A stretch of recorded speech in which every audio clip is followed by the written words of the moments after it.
Hello and welcome to another edition of the Tigers Down Under. I'm your host, as always, Alex, and with me tonight I have Brad. Good evening.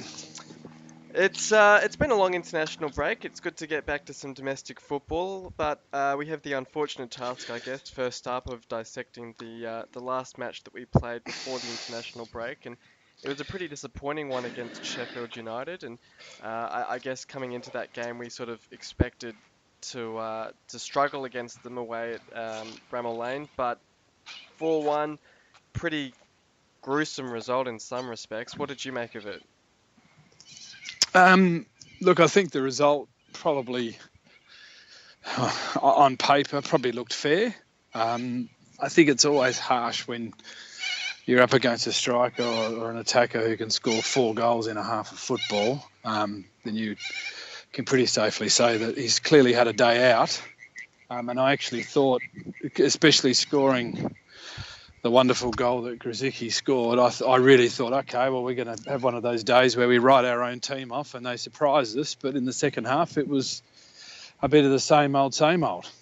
It's pretty crazy at the moment. It seems that in almost every game we're playing, we're scoring pretty great goals. I mean, Bowen's goal against Forest, Grzycki's goal against Middlesbrough, and now Grzycki's goal against Sheffield United. And it's quite frustrating, as you say, that we're kind of on that verge of having a quite decent performance and quite a good result, only to really let it be completely undone by a pretty lackluster defence and pretty average sort of defending through midfield as well. I guess the issue is at the moment seems to be that Slutsky just can't seem to get his fingers, or he put his finger on the right formation in midfield. Stewart, I think, definitely needs to be starting, and it's promising that Evandra's getting back to full fitness. I think whether he'll slot into that midfield position next to Stewart, I'm not so sure, but there seems to be something wrong with the formation at the moment. Even Dawson in defence isn't looking as solid as we'd have hoped for him to be. So there just seems to be a lot of issues all over it. That end of the pitch, really. I mean, we're having no issues scoring goals, but defending's the real issue. Yeah, look, and we always love scoring goals, but I think there comes a time where you actually got to acknowledge the league we're in. And we've got, we know that on his day, Grzycki is easily a Premier League player. So it's not unusual that he's going to bop up and score fantastic goals or world-class goals. But the one thing that everyone still points to in this division, and even goes back to the first promotion season under Bruce, let's face it, you've got to have a really good, strong defence and a core squad that's going to grind out, 40-plus games. And the attitude of that squad has to be there from, pretty early on, that we are an unbeatable defence. We are not going to concede today if we can avoid it. Whereas we honestly I think sometimes we actually think that we're big, flash, running, central defenders, central midfielders playing as if it's, it's a 15-game season and it's attack at all costs. Yeah. It's a different game. Yeah. And on that front, then, are you worried that we are legitimately in a relegation battle now? Look, the only thing that's probably to our favour is the fact that it's very rare that a side can score so many goals, in fact be league leaders now or close to it, and get relegated. It just doesn't happen.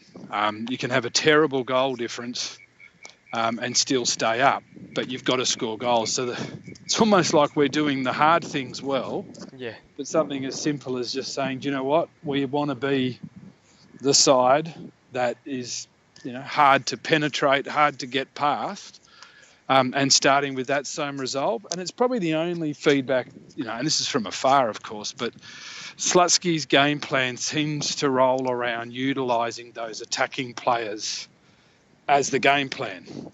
Whereas those would know under Steve Bruce, he really did start with a defensive mindset and not really have much of a plan B. And at the moment, I think you've just got to get your plan A right. Yeah, it's amazing that for years we always seem to struggle scoring goals, but it now seems that it's almost the opposite. That's the issue, is that we're scoring goals for fun, but not able to shut up shop at the back and conceding too many goals. I think it's 2 or 3 games in a row now where we've conceded 4 goals. I know we conceded 4 against, was it it was at three. It was 3-2 against Forest. It might have been 4-1 against Middlesbrough. I know they got that late penalty, and then obviously 4-1 against Sheffield United as well. Yeah, and you've got to look at where we're Yeah, scoring these goals. You know, we're scoring. Love Bowen to bits, and his quality is absolutely, exactly what is probably giving us some ray of hope this year. But all of these goals we're scoring, they're from decent ranges. And I think a lot of it comes back to the fact that our game plan is like Swiss cheese. And we're only nipping these long-range goals because of the fact that the opposition don't break down our holes and we end up creating one ourselves. And that's not going to work for 40 games. yeah. It's gonna be tough, and I think we're gonna need to find some sort of solution, and hopefully we can find that formation that really clicks in defence. I think a huge issue as well is, of course, that with Odebajo out for essentially the season, although signs are pointing to the fact he could be back late, March, April sort of time in the season. Aina at right back, not a whole lot of depth there. I mean, Tamori can play there as well, but then he's also required as depth at centre back. We're very thin along the back. Kingsley at left back with Clark behind him. It's just a very inexperienced defence. You know, gone are the days where we had Rossignol as a bit of depth at right back and left back. Curtis Davies, Alex Bruce, Paul McShane, these experienced players. It's a very young defence now. Look, you're dead right, and it's actually funny when you start mentioning those names. That actually shows you to me where we've gone wrong. We've got a lot of players, let's call them ball players, or what people might say is quality footballers on loan in defence. However, we don't have the Alex Bruce who would play on a Tuesday night in League One and go through blokes. Yeah. We just don't have that grit. And let's face it, you don't score or concede, multiple, 3 or 4 goal barrages this season unless you've got a defence that isn't working well together. And Yeah. I still point back, I know I've said this before, so people probably think I'm an Alex Bruce lover or something, but you go back to the FA Cup season when we made the final, statistically, I don't know of a game we dropped points in that Alex Bruce played in defence. Yeah. And including, if you look at when he got injured in the FA Cup final, that was when it changed. That was a turning point, Yeah. absolutely. So we've got to try and find someone who's going into battle. It's quite obvious with the World Cup qualifiers we've seen over the last week or two that some of these teams that aren't prepared to do the hard defensive things are the ones that actually didn't get in. Yeah. Well, we'll talk about the World Cup qualifiers in a second. We'll just finish off on the negativity and get that out of the way first of all. We reached out in the Facebook group last week and asked what people wanted us to cover on this podcast.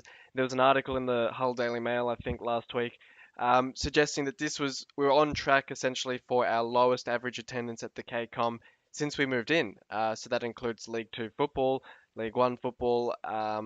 It's pretty concerning statistic, and I suspect that statistic is actually based on the inflated crowd figures that we've seen the club using. So potentially the average is actually a lot lower than it's being described as. Is it concerning that the supporter base is sort of dropping off to that extent, and with, of course, coupled with this potential relegation battle that we find ourselves in, would a drop to League One almost be disaster for the club? Just a complete falling out at the bottom of the supporters base? Look, I think to answer the first part there, certainly it is a worry. We know full well that it's easy to pull figures and confirm this and that. And I suppose probably the thing you alluded to there that's interesting is even with potentially fudged figures, we still look uncomparable with League Two stats. There was obviously a lot of momentum around the club when we first moved to the KCOM and the Peter Taylor era and the excitement of promotion or nearabouts. But I still think the biggest problem with all of this is that it's not surprising that we've ended up where we are now. If you go back and look at the history of clubs that have been poorly managed at the top, there is only one general way they go. Bolton's had its issues in recent years, and look at that. I mean, they were a club that when we were in the Premier League, they were a bogey. I don't think we ever beat them.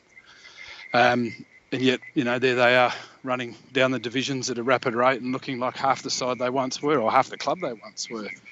Probably the biggest concern is that I actually think, like we saw at stages last year, I think the players are now feeling that, let's call it, I don't know what the real word is, but it's like going into a workplace you don't want to go to.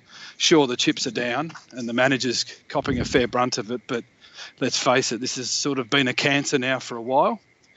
And I think it's actually starting to get in some of the players' heads, and with some of them not making World Cups, I think January could be an interesting month.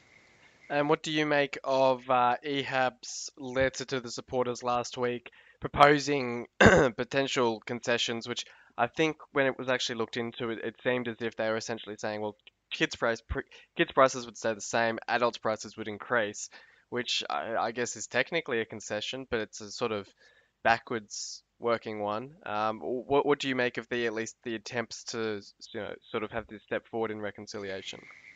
Oh, look, I think he's actually shown in a way he still holds the whole issue as, holds the fans in contempt here. Really, he's actually showing he's a muppet, because the one thing I would say, if he really was genuinely trying to, let's say, make peace here or offer an olive branch, I would assume the club's media officer would have been all over what he had to say, at least the letter he wrote.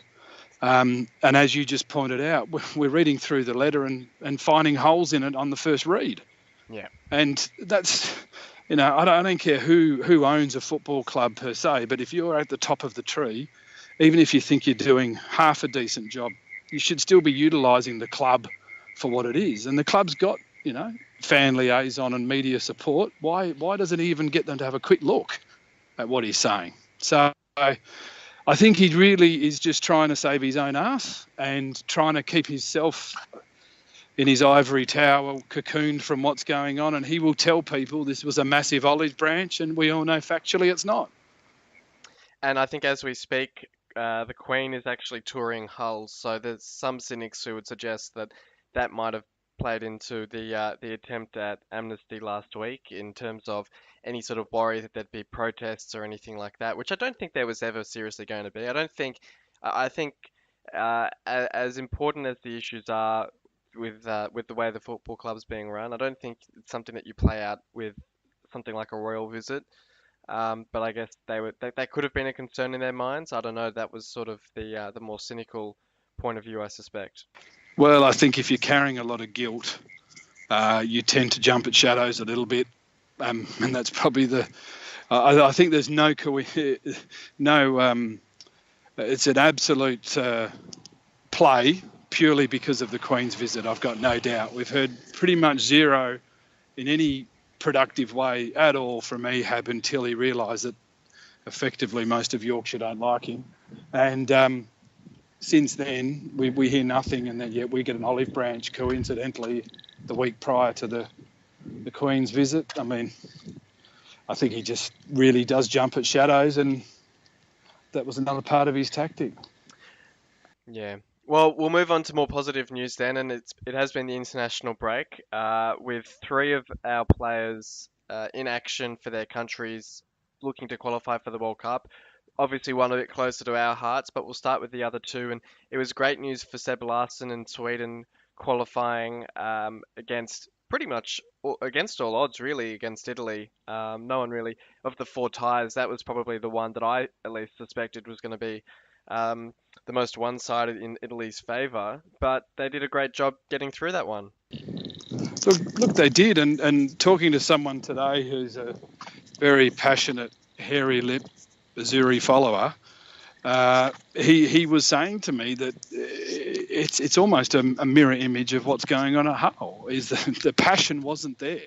It wasn't until they realised it was slipping away that Italy started really trying to, throw their bodies about. And fair credit to Sweden, they had a decent game plan. And I think analytically, they've worked out how to beat them. And they did it. And it's like your comment earlier about teams who had that grit and determination to defend when needed. And by all reports, Seb Larsson had a great game for Sweden, so hopefully he can translate that into a bit of form for us.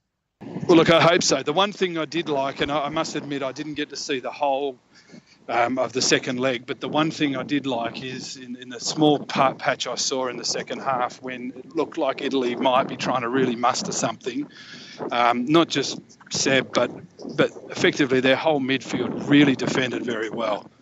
And hopefully Seb brings a bit of that sprinkle dust back for us. Absolutely, and it was a bit less fortunate for David Myler and Ireland, who went out to Denmark. They had the perfect start to their second leg, and in a lot of ways it mirrored the situation that Australia found themselves in, where 0-0 away from home in the first leg, coming back to the home comforts, scored a goal in the 6th or 7th minute, so they were off to the best start possible, thanks to Shane Duffy.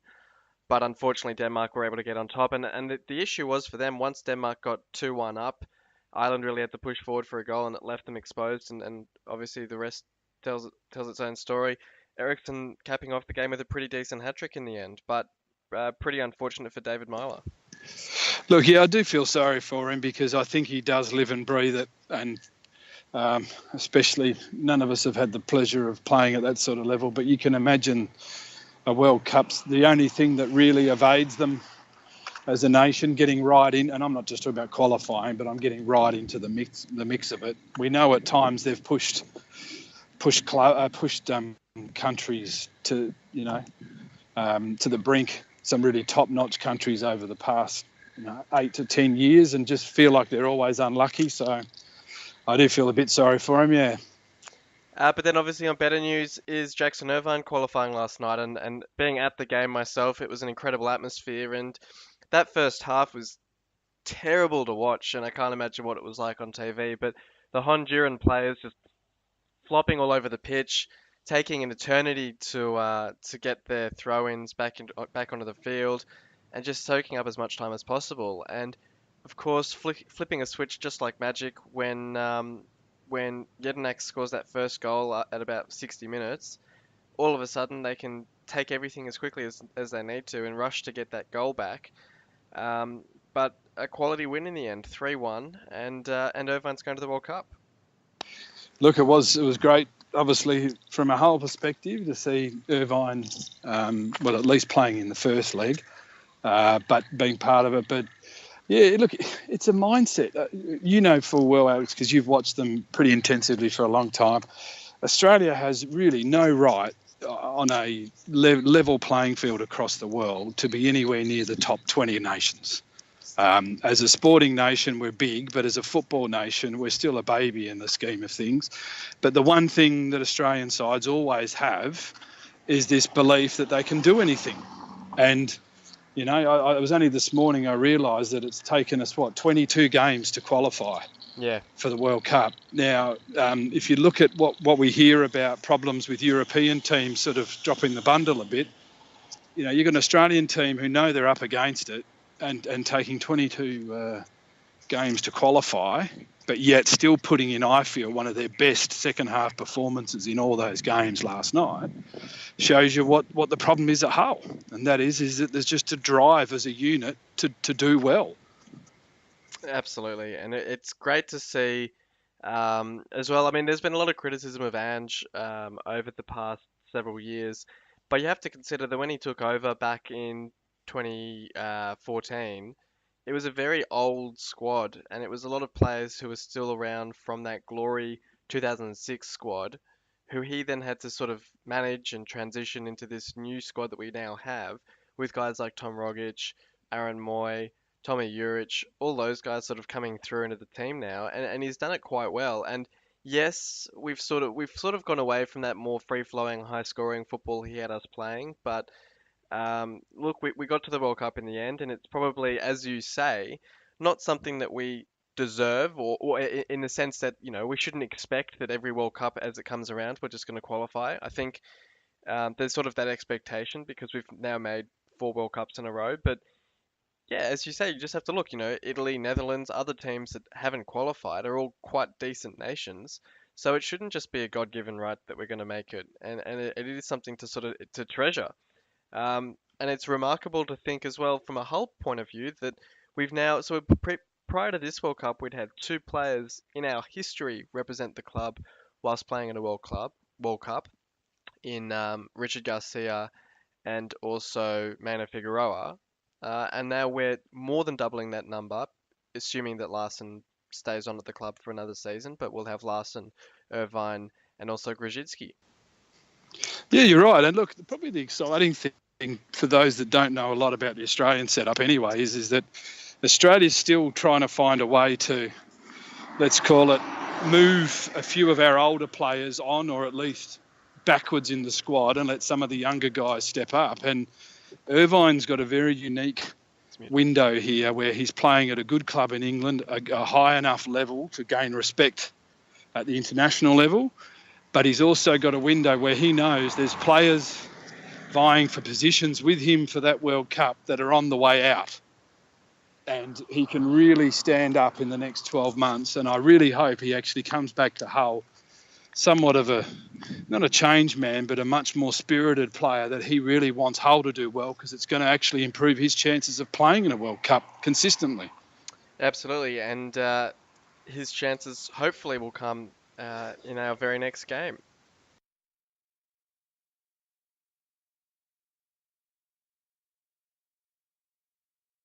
And Hull City could maybe get a third here. Ball played in. It will go up into the air. Robertson. It will fall now towards Myler. Oh, it's amazing! It's the best of the bunch. It's David Myler with an absolute beauty. So you've just heard there one of the highlights of our last game at home against Ipswich, which was an absolute screamer of a goal from David Myler.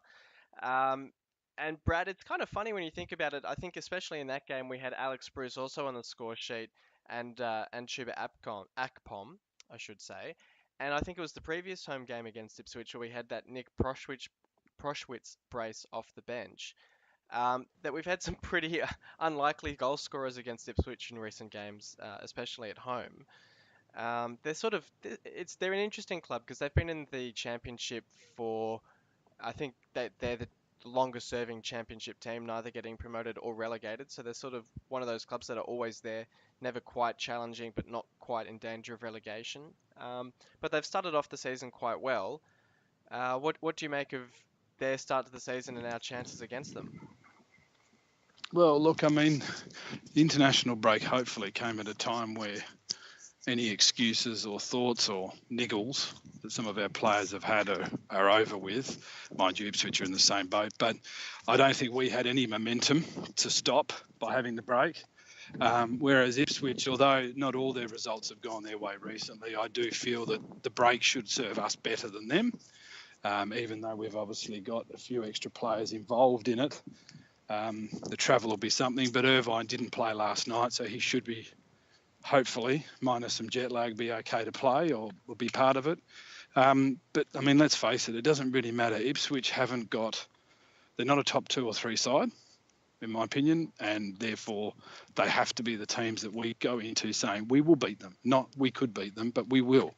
And we're going to sit back and we're going to play a style of game that gives them no chance and gives us a chance on the counter.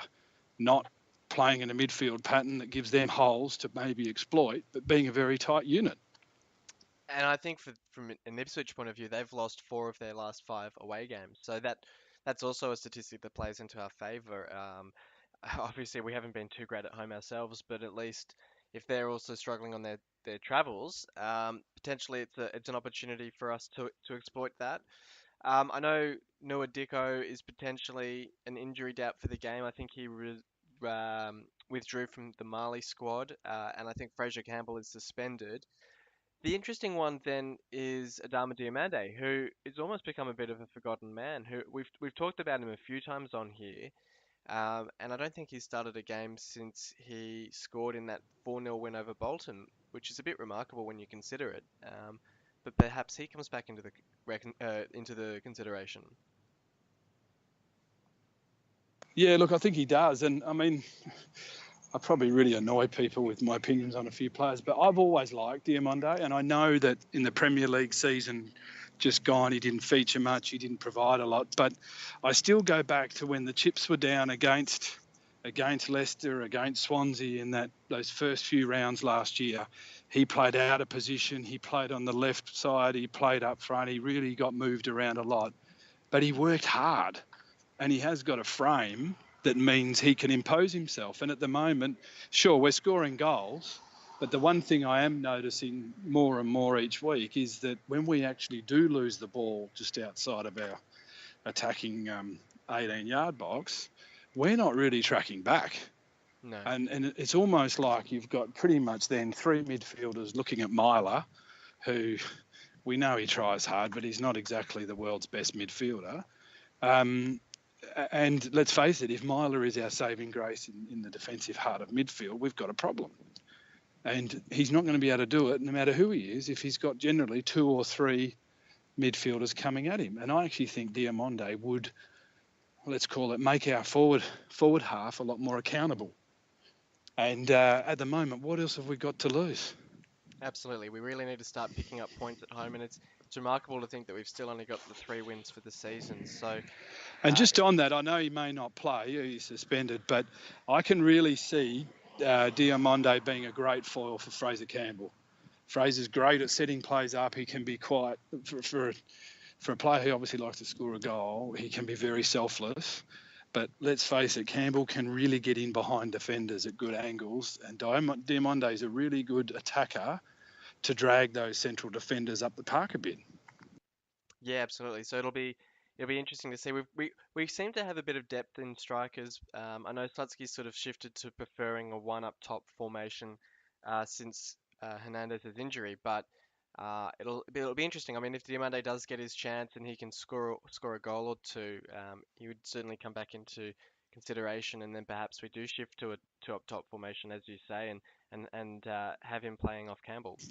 Well, I think what he does actually do is he helps the players around him. And even if we only get, maybe 80% of the attacking force we want, our problem isn't scoring goals. Our problem is our accountability across the park, and I think he can really help that. Absolutely. What's your score prediction for this one? Look, after slating everyone I could tonight, I actually think the break is going to come at the right time. I think, I'm hoping anyway, that Slutsky's had this really burning a hole in his brain, and he's spending all this time sipping vodka with his assistants and trying to come up with a different plan or a different way to concentrate on what their priorities are. But I actually think that they'll get it right. And I think whilst we might still concede an early one, because you don't fix that overnight, I think we'll actually win 2-1. Well, as you say, I mean, the last two international breaks, we've had our 4-0 win over Bolton before it and our 6-1 win over Birmingham before it.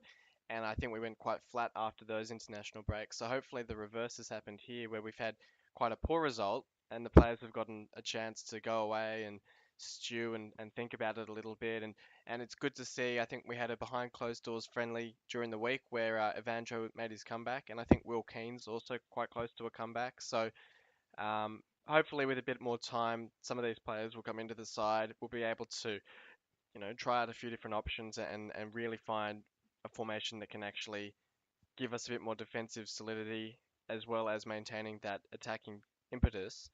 And both of those players you mentioned, mate, are tailor-made for this situation. Will Keane's very much maligned as not scoring the goals he should, but let's face it, he is very committed, throws his body around a lot and doesn't fear anyone. And I think probably was quite summed up pretty well after the Australian game last night when they were talking about what some of the lower level league players need to do in that Australian side to get notice for the World Cup. The championship came up quite a few times as probably the hardest and physically hardest league to play in possibly the world. Yeah. And so what we need is players that can adapt to that, not players that can score goals but not do the hard stuff. Yeah. No, absolutely. So it's going to be a very important game against Ipswich at home, and hopefully we can get the 3 points. I'll err on the side of I think it could be a draw. I'm not sure if I can. Oh, come on. The one thing you've got to do, this is my rub the Buddha's belly moment for this week. If anyone out there's got an old City shirt with the old emblem on it, doesn't matter how bad or how much you don't like it, anything that's got the old logo on it, get it out. this weekend and wear it, because that's what's going to get us across the line. A bit of positive old school thinking gets us out of this mire. Well, yeah, he's hoping. He's hoping we can get the 3 points, and we'll be here next week to discuss a pretty good win. For anyone that's been listening this week or last week, you'll notice that we're now available on SoundCloud. We're also available on iTunes now, so check us out there if that's your preferred way of listening to us. You can subscribe, you can download the episodes, listen to them on your phone or whatever at the gym or on the train or anything like that. And of course, like and comment, share the videos around, share the downloads around, and get the name out there. But thank you everyone for listening in, and thank you, Brad, for joining me this week. Cheers, mate, and come on, you City. Absolutely. Come on, City. You've been listening to the official Hull City Australia podcast. For more discussion, join us on Facebook in the Hull City AFC Australian Supporters Group, or follow us on Twitter at Hull City AFC Oz. The music was created by Amber and Black.